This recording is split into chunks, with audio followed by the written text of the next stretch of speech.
సిద్దిపేట జిల్లా కలెక్టర్ కార్యాలయంలో నిర్వహించిన ప్రజావాణిలో రైతులు వినతిపత్రం అందజేశారు. వెంకటాపురం గ్రామానికి చెందిన సుమారు 80 మంది రైతులు తమకు రుణమాఫీ కాలేదని, రుణమాఫీ చేసి ఆదుకోవాలని వినతిపత్రం ఇచ్చారు. సీఎం రేవంత్ రెడ్డి 2 లక్షల రుణమాఫీ చేసినా తమకు మాఫీ కాలేదని వాపోయారు. బ్యాంకు వద్ద ఏ అధికారి దగ్గరికి వెళ్ళినా ఎలాంటి స్పందన లేదని రైతులు ఆవేదన వ్యక్తం చేశారు.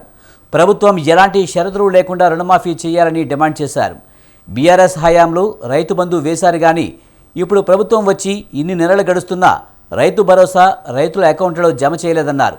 ఇప్పటికైనా రైతు భరోసా ఇచ్చి తమను ఆదుకోవాలని ప్రజావాణిలో ఇచ్చిన వినతిపత్రంలో కోరామని రైతులు తెలిపారు. సిద్దిపేట డిస్ట్రిక్ట్ సిద్దిపేట మండల్ నేను ఒక రైతునన్న. ఇంతకుముందు కేసీఆర్ సార్ ఉన్నప్పుడు ప్రతి 6 నెలల 6 మంత్కు మాకు రైతు బంధు పడేది. ఈసారి రైతు బంధు లేదు, రుణమాఫీ లేదు. నా పేరు మీద 1,00,000 నాకు 95,000 తీసుకున్నా సార్ నేను అమౌంట్ బ్యాంకులో, యూనియన్ బ్యాంకులో. ఇప్పుడు అది 1,05,000 ఇంట్రెస్ట్తో అయింది అని ప్రతి సంవత్సరం ఇన్వాల్వ్ చేసుకుంటా. నాకు పెళ్ళైంది, నాకు 3 పిల్లలు, నాకు సపరేట్ ఉన్నది. మా అమ్మాయి రేషన్ కార్డు ఉన్నది ఒకటే అని చెప్పి మా అమ్మాయి పేరు 1,50,000 ఉన్నది. 2 కలిసి 2,50,000 ఉన్నాయి సార్.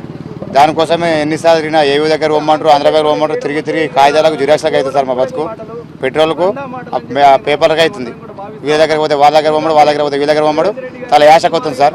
అంతకుముందు ప్రతిసారి మాకు వానాకాలం పంటకు రైతు బంధు పడేది, ఆసంగి పంటకు రైతు బంధు పడేది. ఇప్పుడు 2 పంటలు అయిపోయినాయి సార్, కోత కూడా వచ్చింది. రైతు బంధు లేదు, రైతు బీమా లేదు, రైతు భరోసా అనేది కూడా లేదు.